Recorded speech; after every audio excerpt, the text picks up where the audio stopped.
भगवा कलर है ना, वो कुर्ता हो, पाजामा हो, या टोपी हो, या लुंगी हो, या पैंट हो, या शर्ट हो, मुसलमान मर्दों को अल्लाह के नबी ने सख्ती के साथ मना फरमाया। भगवा कलर मुसलमान मर्द नहीं पहनेंगे। हमारे नबी ने यहाँ तक हुक्म दिया कि अगर कोई मुसलमान मर्द पहने हुआ हो तो उसको उतार कर क्या कर दिया जाए, जला दिया जाए। अगर कोई मुसलमान मर्द भगवा कलर कपड़ा पहन करके अपनी जिंदगी गुजार रहा हो या कभी भी पहना हो, किसी भी त्योहार के मौके पर भी, खुशी या गम के मौके पर, तो हमारे नबी ने हुक्म दिया उसको उतार कर क्या कर देना है, जला देना है। और हमारे नबी ने अपने उम्मत के एक मिनट में बहुत हमारे नबी ने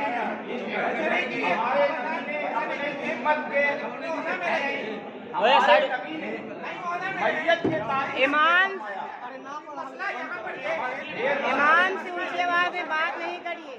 ईमान से ऊंची आवाज में बात नहीं। हमारे नबी ने मैयत के ताल्लुक से ये फरमाया कि अपने मैयत को सफेद कपड़े में दफन करो, अपने मैयत को सफेद कपड़ों में दफन करो। और ये देखिए इसकी जिंदगी और इसकी पूरी जिंदगी भी क्या है, ये भगवा कलर में है। अब आए हैं हमसे जनाजा पढ़वाने के लिए। क्या मैं जनाजा पढ़ा दूं? नहीं नहीं नहीं। ये आलिम दीन से ये नमाज़े जनाजा ये जायज नहीं है। कोई भी आलिम दीन जनाजा नहीं पढ़ाएंगे।